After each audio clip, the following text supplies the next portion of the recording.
स्वर्गीय आसमानी बाप, जीवन का कर्ता, उद्धार करता, यीशु इस जगह पर उपस्थित हो और वचन के मुताबिक आशीषित कर।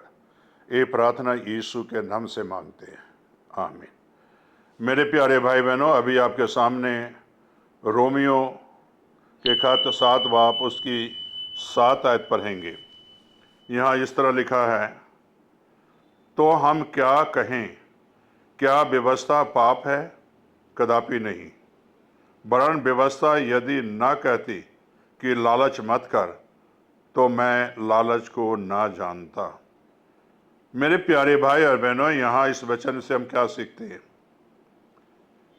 पाप जो है व्यवस्था को सिखाती है, गुनाह जो है व्यवस्था को सिखाती है, और व्यवस्था में ही तो आया है से पाप ना करना, गुनाह ना करना। यीशु जी ने भी इसीलिए धरती पर आए, गुनाहगारों को उद्धार करने के लिए, पापियों को उद्धार करने के लिए आया। अगर फिर भी हम पाप में जी रहे हैं, गुनाह में जी रहे हैं, तो मेरे प्यारे भाई बहनों, यीशु का दोष नहीं है, बल्कि दोष हमारा है। व्यवस्था और पाप दर्शाता है। व्यवस्था जो है पाप को दर्शाता है, गुनाह को दर्शाता है। और मेरे प्यारे भाई बहनों, व्यवस्था बिना पहले जीवित था। जब व्यवस्था नहीं था इस धरती पर, तो हम लोग जीवित थे, हमारे अंदर कोई पाप नहीं था। लेकिन जब आज्ञा आई तो पाप जी गया। आज्ञा आई तो पाप जी गया।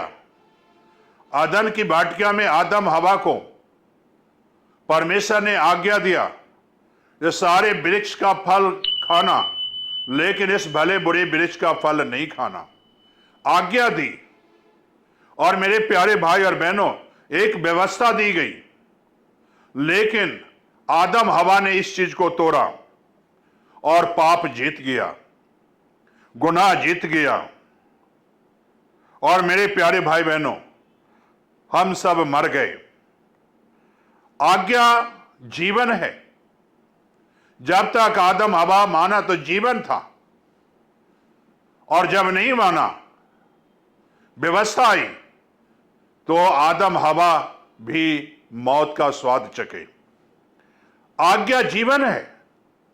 आज यीशु जो आज्ञा देते हैं उसमें जीवन है। यीशु जी भी कहते हैं, बहुत सारे लोगों को चंगाई दिया और आज्ञा दिया से जा आगे से पाप ना करना। ये आज्ञा है से तो पाप नहीं करना, तब तुम्हारे पास जीवन रहेगा, तब तुम्हारे पास जिंदगी आएगी। और जीवन पाने के लिए हमें और आपको परमेश्वर की आज्ञा मानने की जरूरत है। मेरे लिए मृत्यु का जो है आज्ञा तोड़ देना ही जो है ठहराया गया। जब आज्ञा तोड़ देंगे तो हमारे और आपके जीवन में मृत्यु आएगी। यीशु जी इस धरती पर आकर व्यवस्था को पूरा किया, और पूरा करके वो साफ कहते हैं, मेरे ऊपर विश्वास करो तो तुम्हें जीवन मिलेगा। लेकिन शर्त यही है, पाप को छोड़ना। जब यीशु जी लोगों को चंगा करते थे तो मेरे प्यारे भाई और बहनों, वो कहते नहीं थे कि जा आगे से पाप न करना। सामरी को भी कहा, आगे से तो पाप न करना। मेरे प्यारे भाई और बहनों, कई जगहों पर ऐसे लिखा हुआ है धर्मशास्त्र में से आगे से पाप नहीं करना, आगे से गुनाह नहीं करना। और व्यवस्था भी तो यही कहती है, पाप ना करो, गुनाह ना करो। यीशु जी भी तो यही कहते हैं, पाप ना करो, गुनाह ना करो।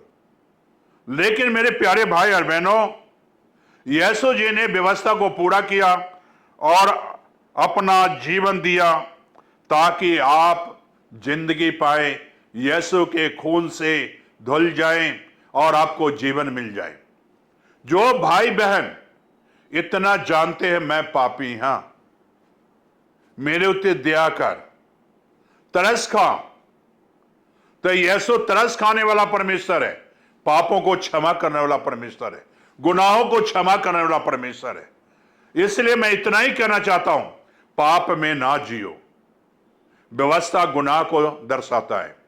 यीशु मसीह जो है हर एक पापी को पाप को धोकर जीवन को दर्शाता है। मेरे प्यारे भाई और बहनों, जीवन लेना है, जिंदगी लेना है तो पाप को छोड़ो, गुनाह को छोड़ो और हमेशा की जिंदगी पाओ, हमेशा का जीवन पाओ। और फिर आपके जीवन पर मौत का राज नहीं होगा। मौत आपको सताएगा नहीं, आपको जीवन मिलेगा, जिंदगी मिलेगा। क्या आप जीवन लेना चाहते हो या नहीं लेना चाहते हो? लेना चाहते हो तो आंखें बंद करो और प्रार्थना करो। स्वर्गीय आसमानी बाप, आज के वचन पर तू आशीष बरकत दे और सुनने वाले भाई बहनों को।